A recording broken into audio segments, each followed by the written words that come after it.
بسم اللہ الرحمن الرحیم، رکوع نمبر 12 اور سورہ البقرہ مبارکہ۔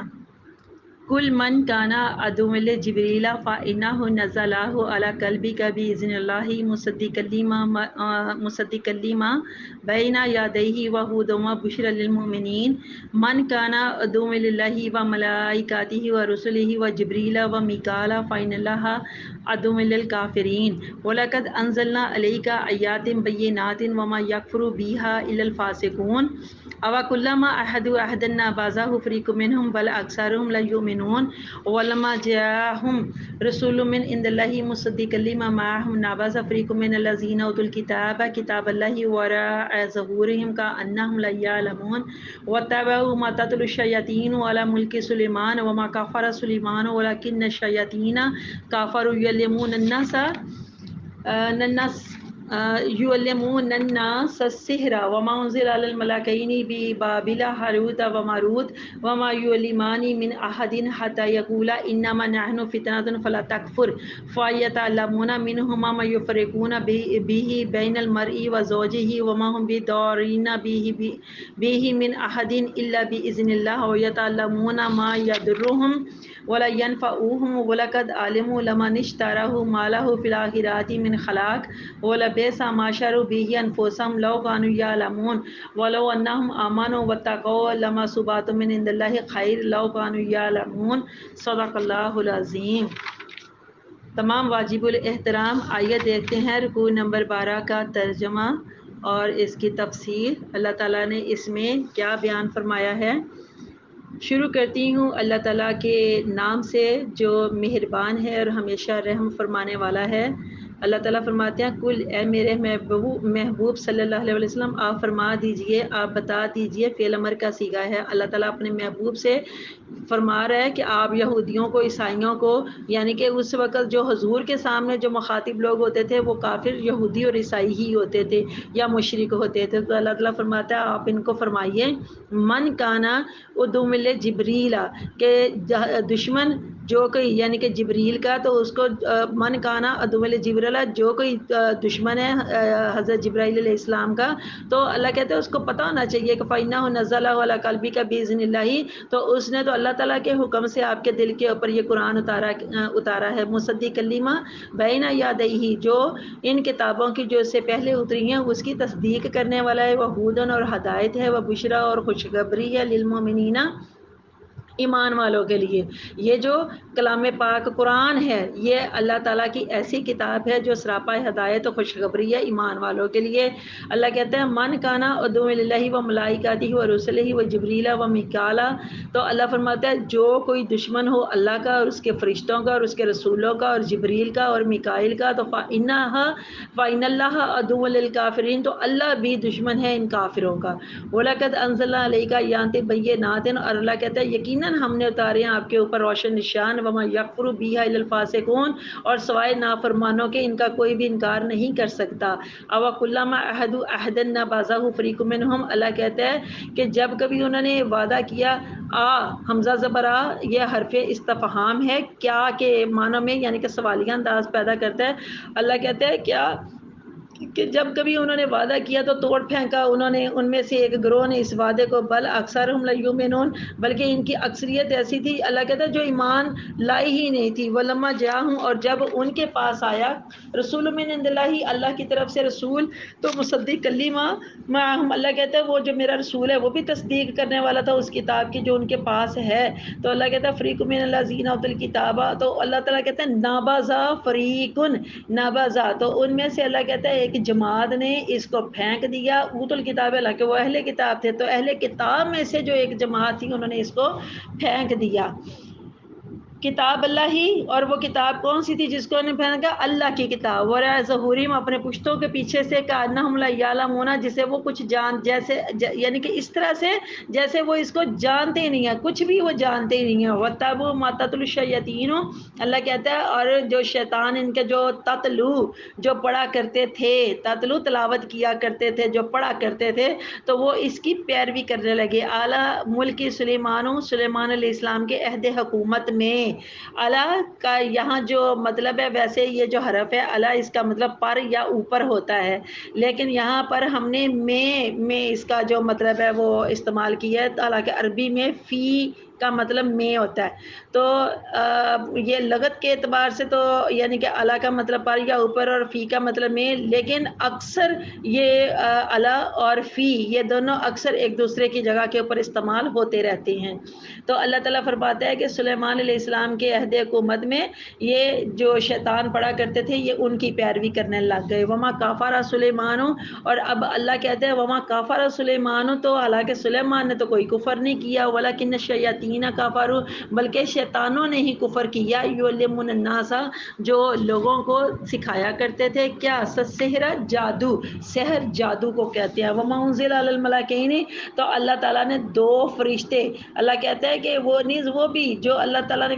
فرمایا جو دو فرشتوں کو اتارا گیا بھی بابل کے شہر میں، ان فرشتوں کے نام ہے ہاروت و ماروت، ہاروت اور ماروت کو، یہ ہاروت اور ماروت دو اللہ کے فرشتے ہیں جو اللہ فرماتے ہیں بابل شہر میں اتارے۔ وما یعلمان من احد، اور وہ دونوں کسی کو کچھ نہ سکھاتے تھے، حتیٰ جب تک کہ یقولا انما نحن فتنۃ فلا تکفر، جب تک یہ نہ کہہ دیتے تھے کہ ہم تو میری آزمائش ہیں، فتنہ یعنی آزمائش کے لفظوں میں کہ ہم تو صرف آزمائش ہے، فلا تکفر، اور تم اس کے اوپر عمل کر کے کفر نہ کرنا۔ فیتعلمون منہما، اس کے باوجود وہ ان دونوں سے سیکھتے رہے، یعنی کہ اس وقت کے وہ جو لوگ تھے یا قوم تھی وہ ان دونوں فرشتوں سے سیکھتے رہے، ما یفرقون بہ بین المرء وزوجہ، اور سب سے بہترین ان کا عمل کون سا تھا کہ وہ میاں اور بیوی کے درمیان میں جدائی ڈالا کرتے تھے، اس جادو منتر سے وہ تفرقے ڈالا کرتے تھے۔ مرئی شوہر کو کہتے ہیں، خاوند کو کہتے ہیں زوجی ہی، اور اس کی بیوی کو، یعنی کہ شوہر اور بیوی کے درمیان میں تفرقے ڈالا کرتے تھے اس جادو ٹونے کے عمل سے۔ وما ہم بدعین بہ من احد الا باذن اللہ، اور اللہ کہتا ہے وہ اس جادو منتر سے اللہ کے حکم کے بغیر کسی کو کوئی نقصان نہیں پہنچا سکتے۔ وَيَتَعَلَّمُونَ مَا يَضُرُّهُمْ، اور وہ جو چیز یہ سیکھتے ہیں نا، یتعلمون، اللہ کہتا ہے وہ جو سیکھتے ہیں نا، تو ما یضرهم، تو جو چیز یہ اللہ کہتا ہے وہ سیکھتے ہیں جو ان کے لیے اللہ کہتے ہیں ضرر رساں ہے، اور ولا ينفعهم، اور ان کو کوئی فائدہ تو اس نے دینا نہیں ہے۔ اللہ کہتا ہے یہ جو چیز ہے نا ان کو فائدہ نہیں کبھی بھی دے سکتی۔ وَلَقَدْ عَلِمُوا لَمَنِ اشْتَرَاهُ مَا لَهُ، اللہ کہتا ہے وہ اچھی طرح جانتے ہیں انہوں نے یہ جو سودا کیا ہے نا، جو انہوں نے خریدا ہے نا، فی الآخرۃ، آخرت کے بدلے میں، من خلاق، ان کا کوئی حصہ نہیں ہے۔ وَلَبِئْسَ مَا شَرَوْا بِهِ أَنفُسَهُمْ، اور اللہ کہتا ہے یہ لابِسَ، بہت بری چیز ہے، بہت ہی بری چیز ہے جو انہوں نے اپنے جس کے عوض انہوں نے، جس کے بدلے میں اپنی جانوں کو بیچ ڈالا ہے۔ لَوْ كَانُوا يَعْلَمُونَ، کاش وہ اللہ کہتا ہے کچھ جانتے ہوتے۔ وَلَوْ أَنَّهُمْ آمَنُوا، اور اگر وہ ایمان لاتے، لے آتے، واتقوا، اور پرہیزگار بنتے، تو لمصوبات من عند اللہ خیر، تو اس کا ثواب اللہ کے ہاں بہت ہی اچھا ہوتا۔ لو کانوا یعلمون، کاش وہ کچھ جانتے ہوتے۔ صدق اللہ العظیم۔ آئیے دیکھتے ہیں اللہ تعالیٰ اس کے اندر کیا فرما رہا ہے۔ رکوع نمبر 12 کی آیت نمبر 97 کی تفسیر سے پہلے میری واجب الاحترام ہم اس کا تھوڑا سا پس منظر دیکھتے ہیں کہ پس منظر میں اللہ تعالیٰ کس بات کو ہمیں سمجھانا چاہ رہے ہیں یا بتانا چاہ رہے ہیں۔ یہود کا ایک عالم، اس کا نام عبداللہ بن سوریہ، یہود کے عالم کا نام عبداللہ بن سوریہ، وہ حضور صلی اللہ علیہ وسلم کی بارگاہ میں آیا تو اس نے یہ دریافت کیا، اس نے سوال کیا کہ کون سا فرشتہ وحی لے کر آپ کے پاس آتا ہے؟ تو حضور صلی اللہ علیہ وسلم نے فرمایا جبرائیل علیہ السلام۔ تو ابن سوریہ کہنے لگا کہ وہ تو ہمارا پرانا دشمن ہے، وہ ہمیشہ غضب ہی لے کر آتا ہے، وہ بس اللہ کی طرف سے عذاب ہی لے کر ہم پر اترتا رہا ہے، تو اس کی جو لائی ہوئی وحی ہے نا اس کے اوپر ہم نہیں مان لائیں گے۔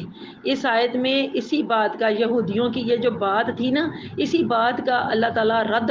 فرما رہا ہے، اور اللہ تعالیٰ کہہ رہا ہے کہ جبرائیل علیہ السلام اپنی طرف سے تو کچھ نہیں کرتا، وہ تو صرف اللہ تعالیٰ کے حکم کی تعمیل کرتا ہے، اور اللہ کے حکم کی تعمیل کے اوپر وہ مقرر ہے۔ جو وحی لے کر آتا ہے، جو پیغام اللہ کا لے کر آتا ہے، اور بس اس کا کام ہوتا ہے وحی کے ذریعے اللہ کا پیغام اس کے انبیاء تک، اس کے رسولوں تک پہنچانا۔ اور اگر تمہیں جبرائیل سے کوئی دشمنی ہے یا میکائیل سے دشمنی ہے، حضرت جبرائیل علیہ السلام بہت مقرر فرشتے ہیں اور سارے فرشتوں کے سردار ہیں، اور وحی کا جو فرض یا ڈیوٹی بجا لانا یہ حضرت جبرائیل علیہ السلام کے ذمہ تھا۔ تو حضرت میکائیل علیہ السلام کے ذمہ بارش برسانا ہے، لیکن آپ یاد رکھیے گا کہ فرشتے بھی اگر کوئی کام کرتے ہیں تو وہ اللہ کے حکم سے کرتے ہیں، اللہ کی اجازت یا حکم ان کے بغیر کوئی کام نہیں کرتے۔ تو یہ جو یہودی لوگ تھے جو یہ الزام لگایا کرتے، تو انہوں نے ایسے ہی خود ہی انہوں نے دشمنی پال رکھی تھی فرشتوں کے ساتھ بھی، کہ ہم تو اس لیے ایمان نہیں لے کر آئیں گے کیونکہ یہ جبرائیل لے کر آتا ہے وحی کے ذریعے سے، وہ تو ہمارا بڑا کھلا دشمن ہے۔ تو اللہ تعالیٰ فرماتا ہے اگر تمہیں جبرائیل سے یا میکائیل سے دشمنی ہے نا تو اللہ تعالیٰ بھی تمہارا دشمن ہے۔ صاف اللہ تعالیٰ نے یہ کہا ہے کہ جو میرے فرشتوں کا دشمن ہے میں بھی ان کا دشمن ہوں۔ آیت نمبر 98، 99، 100 اور 101 میں ان تمام آیات میں اللہ تعالیٰ پھر سے فرما رہا ہے کہ یہودیوں اور عیسائیوں کی جو مقدس کتابیں تھیں توریت اور انجیل وغیرہ، تو اللہ کہتا ہے ہم نے ان میں اپنے نبی محمد صلی اللہ علیہ وسلم کے اوصاف کا ذکر کیا، ان کے کمالات کا ذکر فرمایا، لیکن ان کی ذرا ہٹ درمی تو دیکھو، نافرمانیاں تو دیکھو، اور حسد کا تو حال دیکھو کہ ان لوگوں نے وہ تمام باتیں بھلا دی، وہ تمام باتیں پس پشت ڈال دیں جو ہم نے ان کی کتابوں کے اندر بیان فرمایا تھا۔ اور میرے نبی کا اب زمانہ آیا ہے تو اور وہ مصدق بن کر آیا ہے۔ پہلے جو قرآن ان کے اوپر نازل ہوا ہے وہ اپنے سے پہلے کتابوں کے جتنی بھی الہامی کتابیں تھیں ان کا وہ قرآن مصدق بن کر آیا، اور میرا نبی محمد صلی اللہ علیہ وسلم وہ سارے رسولوں کا اور سارے انبیاء کرام کا مصدق بن کر آیا، اور انہوں نے میرے نبی کو ماننے سے انکار کر دیا۔ آگے چلتے ہیں، دیکھتے ہیں آیت نمبر 102، ماشاءاللہ بہت طویل آیت ہے اور اس کے ساتھ ہی یہ رکوع مکمل ہو جائے گا۔ یہ جو 102 ہے بہت طویل آیت مبارکہ، رکوع نمبر 12 کی، اس میں حضرت سلیمان علیہ السلام کے زمانے کی بھی بات ہو رہی ہے۔ تھوڑا پہلے ہم دیکھتے ہیں حضرت سلیمان علیہ السلام کون ہیں۔ اللہ تعالیٰ کے مقرب نبی ہیں، رسول ہیں، اور جلیل القدر پیغمبر ہیں اللہ تعالیٰ کے، اور اللہ تعالیٰ نے ان کو بھی بہت سارے معجزات عطا فرمائے ہوئے تھے۔ ہواؤں کے اوپر بھی ان کی حکمرانی تھی، چرندوں پرندوں کی بولیاں یہ جانتے تھے، اور اللہ تعالیٰ کے بہت سارے معجزات تھے جو اللہ تعالیٰ نے پھر اللہ تعالیٰ نے ان کو ایک بہت بڑی سلطنت بھی عطا فرمائی ہوئی تھی، جن کے یہ اس وقت اپنے زمانے کے یہ بادشاہ بھی تھے۔ تو اللہ تعالیٰ یہاں پر سلیمان کا جب ذکر کر رہا ہے ان کے زمانے کی بات ہو رہی ہے، تو یہاں اعلیٰ کا مطلب آپ میں کے معنوں میں جب آپ سنیں گے تھوڑا آپ حیران ہوں گے۔ پہلے آپ کو یہ اسی بات پہ تھوڑا سا ڈیفائن کر دیا جائے کہ اللہ تعالیٰ نے فرمایا نا اعلیٰ ملکی سلیمان، کہ جو سلیمان کی بادشاہت میں یا ان کی عہد حکومت میں، کہ آپ کہیں کہ حرف کے اعتبار سے اعلیٰ کا مطلب ہوتا ہے پر یا اوپر، اور فی جو عربی زبان کا لفظ ہے فی کا مطلب ہوتا ہے میں، تو یہاں پر ہم میں کا ترجمہ کر رہے ہیں کہ سلیمان کے عہد حکومت میں، تو یہ بات علمی اعتبار سے سمجھ لینی چاہیے کہ اعلیٰ اور فی یہ اکثر ہی ایک دوسرے کے مطلب میں استعمال ہوتے رہتے ہیں، اور کثرت کے ساتھ یہ استعمال ہوتے ہیں ایک دوسرے کی جگہ کے اوپر۔ تو یہاں پر اس وقت اعلیٰ جو ہے نا وہ فی کے معنوں میں استعمال ہوا ہے۔ تو اللہ کہتے ہیں حضرت سلیمان کے زمانے کی بات ہو رہی ہے نا، تو اللہ تعالیٰ فرماتا ہے کہ جو میرا سلیمان تھا نہ وہ جادو ٹونا کرتا تھا، نہ ہی وہ شرک کرتا تھا میری ذات میں، کیونکہ یہ لوگ بہت ہی بیہودہ اور واہیات قسم کے حضرت سلیمان علیہ السلام کے پر الزام لگایا کرتے تھے، اور ان کی جو بائبل کتاب ہے اس کا چیپٹر نمبر 11 اور چیپٹر نمبر 12، چیپٹر نمبر 11 اور 12، ان کے اندر حضرت سلیمان علیہ السلام کی ذات بابرکت کے حوالے سے بہت ہی فضول اور گندی باتیں مطلب لکھی ہوئی ہیں۔ تو اللہ تعالیٰ قرآن کے ذریعے ان آیات مبارکہ کے ذریعے رد فرما رہا ہے، اور اللہ تعالیٰ بتا رہا ہے کہ میرا جو سلیمان ہے نا اس نے کفر نہیں کیا، اس نے شرک نہیں کیا، وہ جادو ٹونا جادو منتر ایسا کچھ نہیں کرتا تھا، نہ ہی ایسا کچھ لوگوں کو سکھاتا تھا۔ یہاں پر پہلے تو یہ جو سحر کا لفظ آیا ہے جادو کے حوالے سے، تو ہم تھوڑا اس کو سحر کو بھی سمجھنے کی ذرا کوشش کر لیں۔ صاحب تاج العروس لکھتے ہیں کہ سحر کا اصلی معنی ہے کسی چیز کی حقیقت کو بدل دینا، یعنی جب ساحر جو جادو کرنے والا ہوتا ہے جھوٹ کو سچ کر کے دکھاتا ہے تو گویا اس نے اس شے کی حقیقت کو بدل دیا۔ یہ تو سحر کا لغت کے اعتبار سے مطلب ہے۔ اب اس کا اصطلاحی جو مفہوم ہے اس کے اوپر ہم غور کر کے دیکھتے ہیں، تو غور فرمائیے، سحر اصطلاحی مفہوم میں سحر ایسے الفاظ اور اعمال کے جاننے کو کہتے ہیں جس سے انسان کو شیطان کا قرب حاصل ہو جاتا ہے اور وہ اس کے فرما بردار بن جاتے ہیں۔ جو شیطان ہوتے ہیں نا، شیطان ہوتے ہیں وہ اس بندے کے فرما بردار بن جاتے ہیں۔ تو حضرت امام ابو حنیفہ رحمۃ اللہ علیہ، امام اعظم اہل سنت کے حوالے سے، تو ان کے نزدیک یہ جو ساحر ہے نا، اس کی سزا یہ ہے کہ اس کو قتل کر دیا جائے اور اس کی توبہ بھی قبول نہ کی جائے۔ اتنے سخت الفاظ کا استعمال کیا گیا ہے ساحر کے لیے۔ تو بائبل میں حضرت سلیمان علیہ السلام کا تذکرہ بہت ہی بیہودہ الفاظ میں آیا ہے اور وہ ہم نے آپ کو تھوڑا آگے بتایا ہے، اور وہ جو بیہودہ باتیں ہیں وہ نہ ہی ایک نبی کے حوالے سے ان کی شان کے یہ خلاف ہوں گی اگر ہم کریں گے۔ تو اللہ تعالیٰ ہمیں ان تمام واہیات اور الزامات اور ایسی بیہودہ باتیں کرنے سے اللہ تعالیٰ ہمیں اپنی پناہ میں رکھے۔ اللہ تعالیٰ ہمیں صحیح علم اور ادراک عطا فرمائے، اور اللہ تعالیٰ انہی تمام بہتان اور الزامات کا جواب دینے کے لیے فرما رہا ہے کہ یہ جو قرآن ہے نا، یہ مصدق بن کر آیا ہے، اور تمام انبیاء کرام کی عزت کا جو رکھوالا ہے نا میرا نبی محمد صلی اللہ علیہ وسلم، وہ بھی جب تشریف لائے تو انہوں نے کافروں کے جواب دیے اور اللہ کا فرمان سنایا کہ وما کفر سلیمان، کہ اور سلیمان نے کفر نہیں کیا، سلیمان نے کوئی کفر نہیں کیا، وہ تو جلیل القدر پیغمبر تھے اور وہ کفر سے پاک تھے، شرک سے پاک تھے، ان کا کیا واسطہ تھا ان چیزوں سے۔ یہاں یہ بات بھی میری تمام واجب الاحترام قابل ذکر ہے کہ اللہ کے تمام انبیاء کرام کفر اور شرک سے پاک تھے۔ کسی بھی نبی کے حوالے سے ہم کبھی بھی اس طرح کی بات بولنی تو بڑی دور کی بات ہے، سوچ بھی نہیں سکتے۔ اللہ کے تمام انبیاء کرام کفر و شرک سے پاک تھے۔ ہم آگے چلتے ہیں، دیکھتے ہیں اسی آیت میں اللہ تعالیٰ کے دو فرشتوں ہاروت اور ماروت کا بھی ذکر ہے، جن کو بابل شہر میں اللہ تعالیٰ نے اتارا۔ ان کے اوپر بھی یہ لوگ الزام لگاتے تھے کافر لوگ کہ یہ جو اللہ کے فرشتے ہیں تو اللہ کے فرشتے لیکن لوگوں کو جادو سکھانے کے لیے آئے ہیں۔ تو لیکن ایسا نہیں ہے، اللہ تعالیٰ کے فرشتے کسی کو کوئی جادو سکھانے کے لیے نہیں آئے تھے، بلکہ اللہ کے حکم سے ان لوگوں کے دماغ درست کرنے کے لیے آئے تھے۔ وہ جو شرکیہ انداز میں اپنی زندگیاں گزار رہے تھے اور یہ جادو ٹونے کو، جادو منتر کو اپنی زندگی بنا بیٹھے تھے، تو اللہ تعالیٰ فرماتے ہیں کہ ہاروت اور جو ماروت ہے وہ تو میرے معصوم فرشتے تھے، تو انہیں جادو کی تعلیم دینے کے لیے تھوڑی اتارا گیا تھا بابل شہر میں۔ اور اس کی حکمت یہ بیان کی گئی کہ اس وقت ساری دنیا جو تھی اس وقت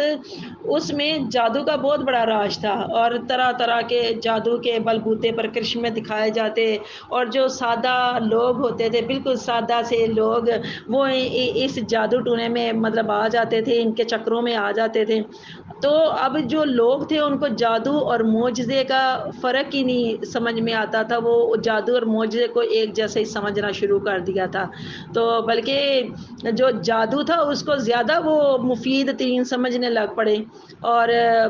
جادوگر جو ہوتے تھے، جو ساحر لوگ ہوتے تھے، ان کو انہوں نے بڑا مقدس سمجھنا شروع کر دیا تھا۔ تو اللہ تعالیٰ نے اس وقت پھر اپنے دو فرشتے یہ ہاروت اور ماروت نازل کیے، اور ان کے ذریعے سے لوگوں کو جادو کی اصلیت سے اویئرنیس دینے کے لیے، لوگوں کو آگاہ کرنے کے لیے، یہ بتانے کے لیے کہ جادو یہ ہے اور معجزہ یہ ہے، تاکہ لوگ ان دونوں کے درمیان میں فرق کر سکیں۔ تو اللہ تعالیٰ نے اس لیے اپنے فرشتوں کو اتارا تھا، اس لیے نہیں اتارا تھا کہ جا کر تم لوگوں کو جادو سکھاؤ۔ یہ تو لوگ ان کے اوپر الزام لگایا کرتے تھے اور جھوٹے بہتان لگایا کرتے تھے کہ یہ لوگوں کو جادو سکھانے کے لیے آئے ہیں، تو ایسا بالکل نہیں تھا۔ یہ اللہ تعالیٰ کے معصوم فرشتے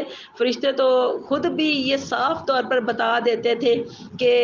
حتیٰ یہاں تک کہ جب تک وہ کہہ نہ لیتے یقولا وہ یہ نہ کہہ لیتے کہ انما نحن فتنۃ، کہ یہ تو نری آزمائش ہے، فلا تکفر، تو تم کفر مت کرنا۔ مطلب یہ کہ یہ جو جادو ٹونا، یہ جو جادو منتر ہے نا، یہ سب نری آزمائش ہیں، یہ فتنہ ہے،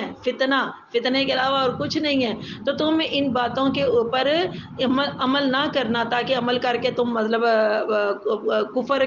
کے ساتھ ہو جاؤ۔ تو وہ تو یہ سمجھایا کرتے تھے اور یہ کہا کرتے تھے کہ اگر تم ان چیزوں کو اپنا لو گے تو پھر ایمان تمہارے پاس سے رخصت ہو جائے گا اور تم کافر ہو جاؤ گے۔ تو لیکن جادو کا زور اس وقت بھی تھا، بعد میں جب اسلام آیا تو اسلام نے ان تمام چیزوں کو صاف کیا، پاک صاف کیا۔ آج 1400 سال گزرنے کے بعد بھی آپ دیکھیے میری تمام واجب الاحترام، یہ جادو ٹونے کا، تویز گنڈے کا آج بھی راج ہے، آج بھی راج ہے، لوگ قرآن سے دم جھاڑا لینے کی بجائے یا قرآن سے اپنے مسئلوں کا حل نکالنے کے بجائے فوراً جادو ٹونے کی طرف ہو جاتے ہیں، تویز دھاگے کی طرف ہو جاتے ہیں۔ تو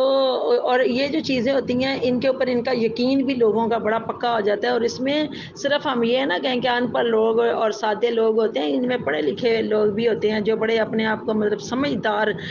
سمجھتے ہوتے ہیں کہ ہم تو بڑے عالم فاضل ہیں اور بڑے سمجھدار ہیں، وہ بھی ان چیزوں کے پر یقین رکھتے ہیں۔ فی زمانہ بھی یہ چیزیں چل رہی ہیں، یہ چیزیں ختم تو نہیں ہوئی۔ تو اللہ تعالیٰ فرماتے ہیں یہ جو چیزیں ہیں نا، یہ ایسی جو شر والی جو چیزیں، ان سے میری پناہ مانگتے رہا کرو۔ اللہم انی اعوذ بکا، اللہم انی اعوذ بکا۔ تو اس طرح سے دعا کرتے رہا کریں کہ اللہ ہم تیری پناہ مانگتے ہیں، ہر طرح کے شر سے اللہ تعالیٰ کی پناہ مانگتے رہا کریں۔ اللہ تعالیٰ ہمیں صحیح علم عطا فرمائے، صحیح علم کی سمجھ بوجھ عطا فرمائے اور عمل کرنے کی بھی توفیق عطا فرمائے۔ آمین اللہم آمین۔ جزاک اللہ خیرا کثیرا۔ السلام علیکم ورحمۃ اللہ۔ میرے اس چینل قرآن ہماری زندگی کو آپ سب لائک بھی کیجئے، کمنٹ بھی کیجئے اور سبسکرائب کے ساتھ ساتھ بیل آئیکن کو بھی دبا دیں تاکہ میری تمام ویڈیوز آپ کو بر وقت ملتی رہیں۔ اللہ تعالیٰ آپ سب کا حامی و ناصر ہو۔ اللہ حافظ۔